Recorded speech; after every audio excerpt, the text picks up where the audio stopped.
Experience is always better in a group. The Christian Experience doubly so. We are just a group of gamers that love to talk about life, God, and video games in no particular order. So whether you're a newbie or a grizzled agent like us, we want to help each other roll the level. Welcome to another edition of the Roll the Level podcast. My name is Matt, and I'm so excited to dive into episode 1 of season 9. This is crazy. It has been so long since we've gotten together, but I am so excited to dive into our topic today. Before we get there, though, I want to introduce my amazing co-hosts and see how everybody's doing, because it has been forever. Dame, how you doing, buddy? I think the shirt says it all. I am 100% certified bananas today. I like it. I like it. Yep. That's a good summary statement. I am here. I am here by the skin of my teeth. I don't even know what that means, but I'm here. That's all right. I like it. It's good. It's good. Sarah, how you doing? Pretty decent.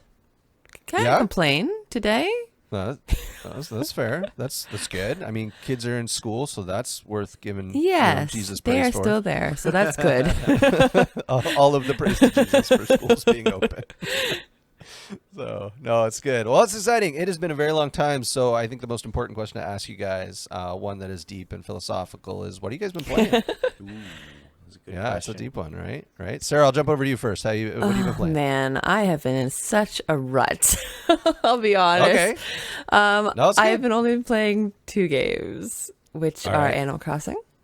I have not missed a day. I realized as of this week, it's been 6 months it's been out, and I haven't missed a day. So, wow, that's a thing. Is there, like, rewards for this? No, there's nothing. Oh, okay. It's just a chore now. Okay. It's turned into a chore. It's just a chore. I play video games. It is. Yeah, I spend a half an hour a day. My life is gone. And game number 2 is Fall Guys. I have been playing a crap ton of Fall Guys. I've been watching Twitch streams of pro Fall Guy players to get all the strats. Oh my word. I am almost max level, so I will probably stop. But then the new season starts on October 6th. So have you seen the official Fall Guys skeleton? Yeah. Yes, that was disturbing. cool. It's really disturbing. They can't take really that back whack. now, though. There's so much good lore in that there. series. It's in the world. But yeah, that's all I got. Cool. All right, no, it's good. Dame, how about you, buddy? Wow, I've been playing a couple of different things. Of course, Destiny 2 is always on the docket. Yes. I am Yes. one triumph away from my first title, which is fantastic. So my first and ironically, my first title will be Forerunner. Perfect. Which is a perfect throwback to our Halo days and also Marathon before that. So I'm 100%. so excited about that. Nice. But outside of that, I played through a game called Control. Yeah. Oh, yeah. Little title if you've never heard of it. Beautiful game. One of the first titles that turned all of the real-time ray tracing stuff on. Nice. And it definitely taxed my system a bit before something happened, which we'll talk about later. That's right. But yeah, great game. I just downloaded Grounded last night too, and played a little bit of Grounded. So interesting. What'd you think of that? It's interesting. It's pretty. It's very, very pretty, but it's like the survival game format all over again. Oh, 100%. So I'm just like, I'm not 100% sure that I want to get into that, especially because there are really, really big spiders, and I almost swore last night while playing with somebody. So. Oh, did you run into spiders at night? Because that's even worse. Oh yeah. Big orb weaver spider. Yeah, no. All of the nopes. Of the nopes. Yeah, I played that as like the day it dropped on early access on Xbox Pass, and I enjoyed it. I like the survival genre. I enjoy some different elements of it, and the only thing that I was a little disappointed in is that because it's so early in early access, like I blew through the content so fast. Okay. Kind of maxed out what you could do. Now apparently they've dropped some more stuff and they're continuing to do that, so it's good. But it's good. So that's cool, man. That's I'm glad you're trying out genres that you're not necessarily in your wheelhouse. That's exciting. Oh, and I also went back to No Man's Sky. Oh, nice. How are you enjoying that? They just dropped a new patch for that, actually. I have not gotten into the new patch, but I'll tell you what, though. Like, it is such a... For me, that's one of those games that I could just waste hours in it. Yeah. So, it's been absolutely. good. It's been a good, Sweet. relaxing game. Nice. I've been replaying Doom Eternal because the Bethesda launcher doesn't cloud save. Well, I wasn't actually planning on going through it because I had pushed so hard and unlocked everything in that game. And then I don't know if I still told the story or not because I can't remember when it happened, but I had to format computer. And when I brought it back and reinstalled it, discovered that Bethesda doesn't have cloud save on their launcher.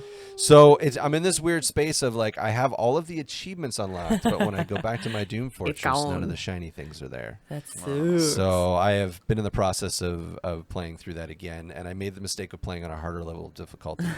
And Doom Eternal is one of those games where like I think it's okay to play it on easy if you're trying to see the story because it's so hard. I'm on like I don't know if I'm on for Ultra Violence or Nightmare. I can't remember now, but it is so painfully hard. But it's really good. I mean, I love the game, and it'll be nice because I'll be done the campaign just before the DLC drops. Right. So it'll be nice to have that story fresh. But other than that, I've been playing Remnant from the Ashes, which has been that sleeper hit of 20. Did it come in 2019, 2020? I think 2019. I don't remember. That's what my feeling is. is. 2019. I could was be it? very wrong. Sarah, do you know? No. I'm pretty sure. Anyway, it was a sleeper hit. It was free on the Epic Store for like a week, and so I picked it up, and somebody's picked it up, and I've been playing the crap out of that game. And then I realized like there's this whole community of builds, people who just make all these really crazy character builds, and there's a Wolverine build out there, which my buddy Petey's got the weapons for. So I'm like, oh, you got to try this thing, and so that's been really fun. And but yeah, that's kind of what I've been playing, so it's been good. But the big question that I have for you guys today has to relate to an announcement that's about a week and a half old now, but Xbox and PlayStation have finally revealed pricing and versions of their latest consoles. So we've got and you guys help me out with this if I forget, but we've got the Xbox Series X and the Xbox Series S, and then we've got the PlayStation 5 digital, and then the PlayStation 5 with the physical drive. Correct. Yep, you got it all. Nailed it. Sweet. And they're insanely priced. Well, yes. Yeah. So, but what are your initial reactions to this? Sarah, what are your initial reactions to this whole concept? Man, I am usually such an early adopter. Like I am usually in that lineup in front of the store waiting for the store to open on release day kind of thing, but I am not in it this year. There's nothing really screaming to me like Xbox. Okay, well, I'm gonna go PlayStation first. PlayStation has they have goodness gracious, Demon's Souls launch day. Yes, that's right. I love that game on PS3. I still have it on PS3. I'll go back and play it on PS3. That's fair. But the only other thing that I'm super interested in is Final Fantasy 16. It's like, well, I'll see you in 2023. Maybe. So yeah, maybe that's right. I'm not holding my breath. Exactly. And it's not as backwards compatible as originally thought. Yeah. So that was like, I don't need this console anytime soon. But Xbox, last week, if you asked me about Xbox, I would have said not a chance that I would pick up this console. Like I currently use my Xbox One as a Rock Band machine. Like that's all I use it for. 'Cause that's where my DLC is from the 360. So, gotcha. So I was like, there's nothing there. There's no games for me until this week when they bought ZeniMax. And I was like, oh yes, I might have to pick up an Xbox now. What if the new Elder Scrolls game is a timed exclusive for a year on this console and I miss out on a year of Elder Scrolls 6? No, not happening. Yeah. Like, no. So, although I think with Pass too, excuse me, aren't they going to have like day one release on PC as well? I think so. Yeah. They're moving? Yeah. I think PS4 is just getting this, or PS5 is going to get the kick in the butt. Like it's just going to get all the late stuff. And it's like, I don't think I can wait for like Fallout 5 for a year on PS5, even though I know I'm a trophy obsessed person. It's like, but I'd rather just play the game first because I love Skyrim and Fallout so much. So, and whatever game, I don't remember, Starfield, I think it might be called. Oh yeah. It's like I need that in my life, and if what I think comes true and it's all timed exclusive, it's like Xbox might be a thing. So that's I've changed my opinion. That's fair. All right, Dan, what about you, buddy? You know, I am always glad to see advancements in technology. And so it is really cool to see some of the direction that both Microsoft and Sony are taking with their consoles. But I'm a little bit with Sarah on this one when it comes to, like, you know, I've typically been somebody who has been an early adopter of consoles, but that game has kind of changed a little bit for me because of the shift that I've made in the last couple of years, actually in the middle of this generation, to gaming nearly exclusively on PC. And this isn't like a glorious PCMR, you know, sort of thing. But you know, when I look at what's in my rig and I look at what's in those systems, I'm going, yeah. Do they come equipped with an RTX 3090? Yeah, exactly. So. Right. No, it's true. Which kind of shameless plug there, like the mind-blowing thing. I got to review the RTX 3090 for MMORPG.com. I can't believe that actually happened, but it was awesome and a ridiculous amount of work. But anyway, going back to the original question.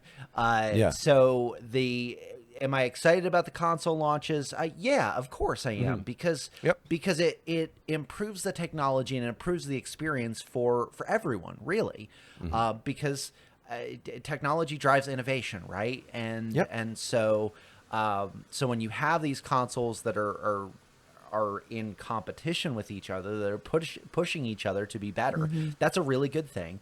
And when those competing things are, I'm going to say accessible, but like the price is, I'm a little, it's getting heavy, especially when talking about the increase in price in games. We were talking before we started recording, Matt, about the was it $90 before tax for before tax, that's right, plus tax, so it'd be like $105 here. Yikes. For a brand new title like that, it is getting a little bit unwieldy. But again, like I'm happy to see them taking some steps in some ways that leverage some modern technology things. Things like NVMe drives for, you know, increased loading time. Fantastic idea. Glad that they're actually getting on the solid state train. Yes, thank you. with this. So I'll be really interested in seeing, and again, I don't know that this will have any impact or any bearing here, but I would be very interested in seeing what it does to Nintendo and what Nintendo chooses to do. And again, like, Nintendo has always been like, they've always done their own thing, and it's one of the things that we love about them, because they're comfortable. They're the childhood friend that you go back to and you pick up where you left off, and and they're not trying to be the best. They're just doing them, and they're just doing their thing, and they're good at their thing. Truth. But I'm just really interested in seeing, like, how those things kind of drive each other. The only concerning thing that I have when it comes to the pricing of the consoles right now is it's getting into that territory where you could almost buy the parts for an entry level gaming PC. I was gonna say, you actually could with the price, the high end ones, the Xbox Series X and the 5. I priced it out. And you could build a decent little system. Like, I mean, it wouldn't be amazingly high end, but there'd be lots of rooms to upgrade. Yep. So sure, it's kind of a excuse me, kind of a, you know, back and forth on that one for sure. Yeah. What about you, Matt? Yeah, I'm so all over the place. Like, because I'm a PC gamer primarily, and because Xbox Pass is amazing for PC gamers, like, I don't necessarily need to lean into the Xbox hardware. I like the Xbox hardware. I love almost everything about the Xbox Series X, except for those stupid proprietary storage drives that you gotta drop in it. Now, that being said, you can still use your old, like, external hard drives and plug them in. But what I was reading this morning is that, like, it'll work for all your current gen stuff, but it won't work for next gen stuff. Okay. You've got to use these expansion drives, and I'm not a huge fan of that. Nope. Well, yeah, because I mean, I guess the performance of those is predicated on having that type of fast bandwidth for the for sure. I just don't like that they're basically solid state drives that they're charging more for. Didn't work very well for the Vita.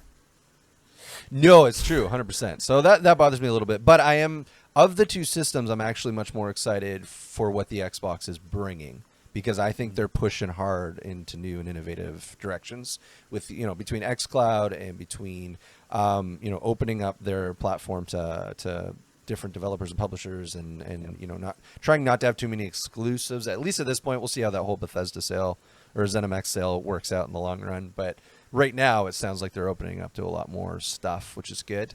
That being said, if I had to pick a system to actually purchase, it would probably be the PS5 for God of War. That's the only reason. But I'm not in a place where I'm going to go buy a PlayStation for God of War. Maybe next year or something. I'm honestly going to wait for like a slim edition. Those things are so huge. My desk is already overwhelmed with tech. So I'm like, I don't really want to jam anything else on my desk. So, so I'm excited for a lot. Actually, I'm more excited for titles coming out. The Harry Potter game that's dropping. I'm very excited for that. I love that it's not a console exclusive, that we can play it on PC. Yes. That's super great. I am excited for God of War, even though it's an exclusive on PS5. Halo Infinite. I'm very excited for that. So I am overall excited. I'm not super ready to jump on the buy a console bandwagon right now, to be honest with you, because as much as things have changed, I don't think a lot's really changed, honestly. At the end of the day, right? Right. When I can take Skyrim, that's like however many years old, and drop mods all over it to make it look like a next gen title, I kind of go, well, but why? do I need to buy the next gen console? But like, that's I can buy a console, but am I gonna? Right now, that all that being said, I think actually this next generation is exciting for people who don't PC game. Agreed. That are console gamers, because the jump we're seeing in the tech is a pretty significant one. Yes. And so, I mean, if you are a hardcore console gamer, I would be super excited for these two systems. And I would actually probably lean, if that was the case, I'd actually lean more towards the Xbox Series X. I just think they're going to have a lot more. For the 2 or 3 exclusives that I might be interested in on the PS5, I just think the Xbox is offering a lot more. That Xbox Pass is amazing. I want to go ahead and just make 2 comments here about the PlayStation and the Xbox, and then talk a little bit about a title. I'm with Sarah too. Like Final Fantasy 16, I'm excited for it. One of the things I'm not excited about that announcement is what it's going to do to the Final Fantasy 7 remake. Having that, I was worried they were going to do that. That was back when I wrote my article about like, I'm not going to play this until it's done. And then I played it before it was done. That's one of my big concerns, is that they're not going to finish that out. So anyway, excited for Final Fantasy 16 because it's a Final Fantasy title, and I'm a sucker for Final Fantasy titles. That's fair. But one of the things that's so exciting about both of these releases is that is the hardware that's inside of them, that both of them are running AMD chips in them that are exclusive to they're one, exclusive, and 2, built on next generation architecture. Yeah, like which is they nice. They announced that both the consoles would have like a Big Navi related chip in them for their graphics processing, which we don't have Big Navi yet. And so we won't have any information about Big Navi until end of October. And so that part is really exciting, where it almost felt before, like when consoles were being released or announced, that it was current or last gen technology that it felt like was going into them. But this is truly going to be bleeding edge stuff that we're going to be seeing on a console level with that. Is it going to be the same thing as the PC counterpart? No, absolutely not. Yeah. But it is going to be, it is, like you said, Matt, it's going to get people who are not PC gamers close to that experience of PC gaming at a slightly lower buy-in. Well, I mean, arguably it is if we were going to drop like the 3090s or the 3080s in, I mean, it's still cheaper to buy the console, right? Yeah. When the card costs as much as the console, then it's actually a pretty decent deal. or you can buy like 3 of them. That's right. That's right. Here's the question. And I've seen this flying around Twitter. How many disappointed children will be getting an Xbox One X for Christmas this year? Oh yeah, I actually heard about that. There was an article where a bunch of people accidentally ordered Xbox One X's thinking they were Series X, and then super disappointed. Yeah, that's a silly naming structure they should have not gone with again. So I know it's confusing, but all of this talk about all this newness, but really it's just the same. It does bring me back to kind of the season we've been in with all of the craziness with COVID and life and all this. I know from a church standpoint, it is dramatically impacted how we engage, right? Especially when we were full lockdown and all that jazz. But it's interesting because, as much as all this change has happened, I would almost put forward that nothing's really changed. But before we get there, I guess I just want to throw a couple questions at you guys. I love your response, and I do want to be mindful of our time too. We did talk about video games a little longer than I planned, but that's good. I guess the big question would be what has been one of the biggest difficulties for you, or most difficult part about adjusting, to this life post-COVID announcement? And Dame, why don't you start us out, buddy? Yeah, and I'll try to keep it pretty brief because I can go a long time about this. So I think that the personal thing for me that's been the most difficult, navigating church stuff has not been as difficult, just because, moving to an online format where it's almost like you're podcasting every week. I don't have any experience doing that. That's right. How do I do it? How do I do how I mine for fish? It's that was actually a really amazing thing to be able to transition that seamlessly to that. And I don't say that from an arrogant standpoint, but just like, hey, God gave us experience before we knew we needed it. But the personal thing for me is that I'm a bit of an omnivert, where I have a lot of extroverted tendencies where I draw where I draw energy from, like I draw from other people and whatnot. And part of that is that if you are familiar with personality types, the more extroverted or sanguine type of personalities, they need community, they need people, and that interaction with people, and then compound on top of that I'm a person that I'm a hugger. I'm a high fiver, I'm a fist bumper, I'm a handshaker. I was joking around with somebody the other night, and when I was talking about this, I said I've had to find love in other places, but and it's not that my wife and I aren't affectionate with each other or anything like that, but when your makeup is one where you are you're demonstrative with those things, and you feed off of, or you gain your identity and or not your identity, but your personality kind of, it needs those points of connection with people. I've been very, very affectionate and attention starved, which just makes me sound really, really needy.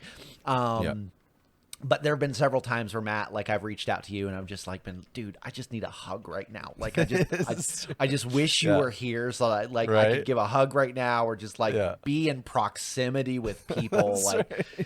And I've sent so many virtual hugs, but it's just not the same. Yes. So I mean, I think for me, that has definitely been the most challenging part. So, but I mean, there have of course been other creative challenges with COVID, with the church and whatnot. I'll just leave it. I'll leave it there. Yeah, for sure. Sarah, what about you? I am the complete opposite. I am extremely introverted.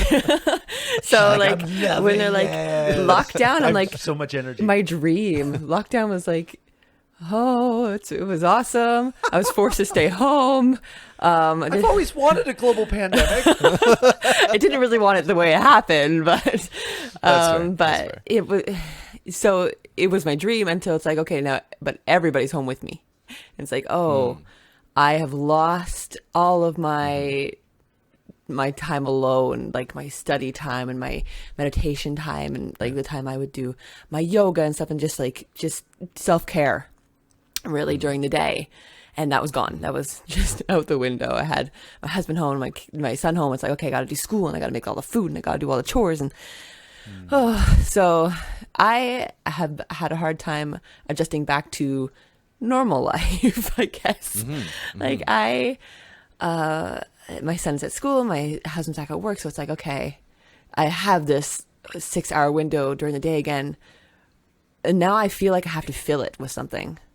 It's like I'm so used to doing things for other people. I was the place where people came to do Jackbox party during the pandemic, and we would have like breakfasts and stuff like that. And I would be, like cook everything, and like I was so used to doing stuff for other people during this, and now I don't know. Like I am stuck. How to go back to okay, self-care. How do I do this again? Like getting back into reading the Bible, getting back into meditation. I can't do it, and I'm stuck. So. I am still struggling hard. No, that's fair. I appreciate your honesty in that. Thank you. I know for myself, the biggest adjustment was having the kids home all the time. Cause I'm, I'm like you, Sarah, I need that recharge time, and, we work hard and fast, all the time. And so when we do take those days of rest, it's like, for me, that's my plug-in recharge day. And I relish like the not talking to anybody for 6 hours on a Friday. Amen. Right. I just put music on. Meanwhile, I'm just like bouncing off. Like I'm just sitting there going like, what do I do? No. Right? Loud music and party. Like Fridays would roll and my kids are home and I'm like, oh guys, like I love you, but I really do desperately need this recharge time of just silence. So that was a bit of an adjustment for sure. And I still, I'm still trying to figure that all out and figure out how best to, even now we've had all this time with the kids and now they're out again and I'm going, oh, this is what this was like. What did I used to do on my Fridays? 100%. How did that work? And, so it's been an adjustment, but one of the other things that I think has changed in the midst of this is actually how we are on mission. As Christ followers, the call is to be on mission. Like that's not even a debate. It is literally one of the things Jesus left us with, before he went up. And so the question, that I have is how has this impacted how you share and how you're out there on mission? What does that look like for you guys? Dame, go ahead, buddy. Yeah. I apologize. I had a little bit of an issue with my camera here a second. Oh, that's fine. That's fine.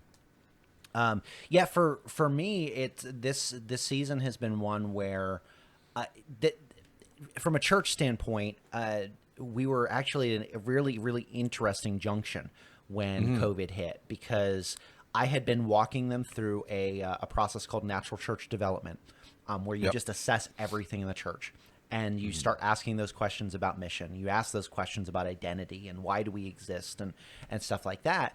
And so the place that I arrived when I was asking the question of why do we uniquely exist, where we exist, and what is our purpose? Why do we do what we do? And the place that I came to was for us to be together in discovery, united in community, and always with Jesus. That the discovery and the unity part is all based around Jesus. But everything that we do is that curiosity and that anticipation of what God is going to do and who he's going to and who he's going to show himself as we do this church thing together and we're united together. So that was like, so COVID was this really unique opportunity for us to be like, okay, we're shutting everything down. Yeah. Now, what does this look like as we're coming back? We're still answering that question of what does it look like for us to be together in discovery, united in community, and always with Jesus, when we are trying to figure out things like discipleship. How do we do that with the limitations that we have, right? Yeah. Yeah. And so still working at figuring some of those things out. But the exciting thing is that that community piece, that as things started to go into lockdown here, our surrounding community was going, hey, there are needs that we know that are around us. can we come together? All of us come together to be partners with this? And so we had the elementary school, the PTO, and the neighborhood and the church all come together to be a part of distributing food to families that were in need, which was awesome. I mean, it didn't nearly go as long or as far as I'd hoped it would have, just because of various things, and I won't get too far in the weeds with that. Nothing bad, just stuff and things. Anyway, but those moments are those ones that gave me a picture of the gospel, the good news of Jesus Christ has not changed because of the state of our world. This moment was very much the environment that James wrote his epistle into, where the believers are scattered all over the place. They've just come from these places of, gathering together and sharing meals, and like everything's great and everybody's doing the thing. They're doing the church thing, and then scattered. And James kind of comes in there with hey, look, we're still the church. This is what we do. Let's get to the basics and remind ourselves why we are the way we are, why we do what we do. And I don't think that the gospel changed through this. But it did. But this season, for me at least, did refocus the difference between doing things because they're the programs that have always been done, and doing things out of a sense of identity. I like that a lot. Absolutely. Sarah, what about you?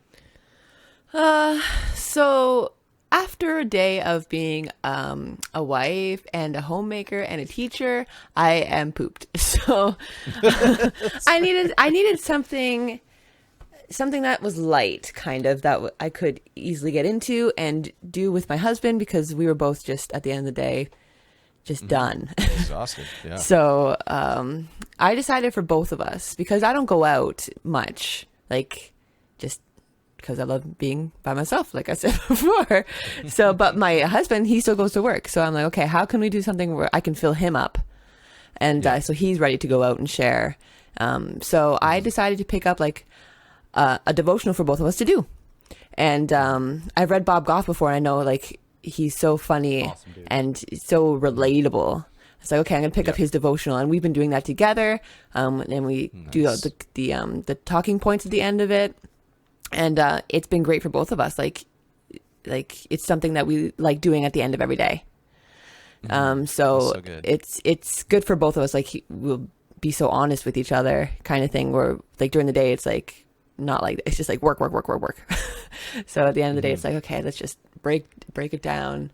And so we are ready for the next day. And so we can maybe make connections the next day and be filled up, kind of thing. So, well, and never discount that season that you're in too, Sarah, because that is so vital.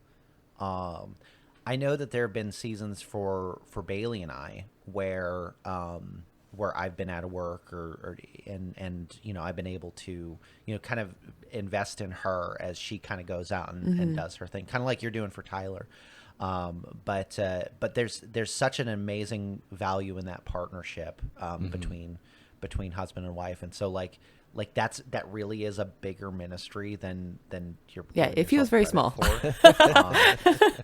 It's huge. It is huge. Yeah, and I think that brings back to kind of the big idea here is that life situations, circumstances change consistently. It's the only consistent thing about the change. You know, but the reality is that the mission stays the same. You know, at the end of the day, our job is to bring salt and light. Our job is to impact our world for Christ. Our job is to be Jesus to people. And it's an incredible, beautiful thing because, you know, when situations change, it just means we get to get creative again, which ultimately gives glory to God because he's the creator of creativity. You know, and so my encouragement and my challenge to, especially to our listeners is, you know, your situations and circumstances have absolutely changed since COVID. I don't know anybody that hasn't been impacted by COVID. But that's okay because the mission's still the same. Our God is still God. And he is still at work and doing incredible things, and we get to journey with him. So stay on mission, ask God for creative new ways to do things, and then enjoy the ride, because it's pretty awesome. So that's all the time we have for this episode of Roll the Level. But guys, thanks so much for joining me. Thanks so much for sharing your thoughts on Jesus and video games and life and all that stuff. It's so fun.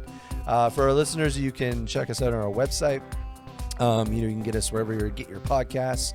And we should have this up on YouTube as well, I think is the plan, assuming nothing explodes between now and when I post it. Anyway, for all your latest gaming talk and discussion about life, God, and video games in no particular order, make sure to stay tuned to Roll the Level.